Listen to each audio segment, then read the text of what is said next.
Kepler की गति के तीनों नियम समझते हैं। तो केपलर की गति का पहला नियम क्या होता है देखना। केपलर की गति का पहला नियम है कि कोई भी ग्रह सूर्य के चारों ओर एक दीर्घवृत्तीय पथ पर गति करता है। तो दीर्घवृत्तीय पथ पर गति करता है, इसका दीर्घवृत्तीय पथ बना लेते हैं। देखो मान लो ये दो केंद्र हैं, दो केंद्र को लेकर हम दीर्घवृत्तीय पथ बना रहे हैं।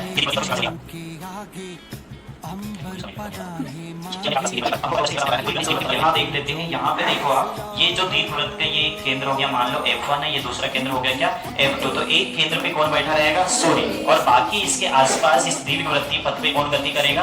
ग्रह। मान लो थोड़ी देर के लिए ये हमारी पृथ्वी है, तो ये पृथ्वी इस दीर्घवृत्तीय पथ पर क्या करेगी? गति करेगी। तो ये हो गया केपलर की गति का पहला नियम। यदि मैं दूसरे नियम की बात करूं तो दूसरा नियम क्या होता है भैया?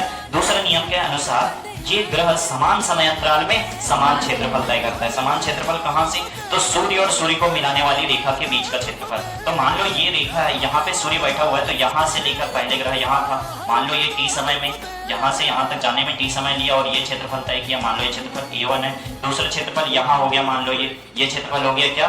A2। तीसरा क्षेत्रफल मान लो यहाँ पे है, मान लो ये क्षेत्रफल क्या है? A3 है। इस कंडीशन में दूसरा नियम कहता है A1 का मान A2 के मान और A3 के मान के बराबर होगा। इसका मतलब समान समय अंतराल में यह ग्रह समान क्षेत्रफल तय करता है। तीसरा नियम ये है सूर्य, सूर्य के आसपास ये ग्रह जैसे ही आपका पूरा एक राउंड कंप्लीट करेगा तो इसको हम बोलते हैं परिक्रमण काल। क्या बोलते हैं भैया?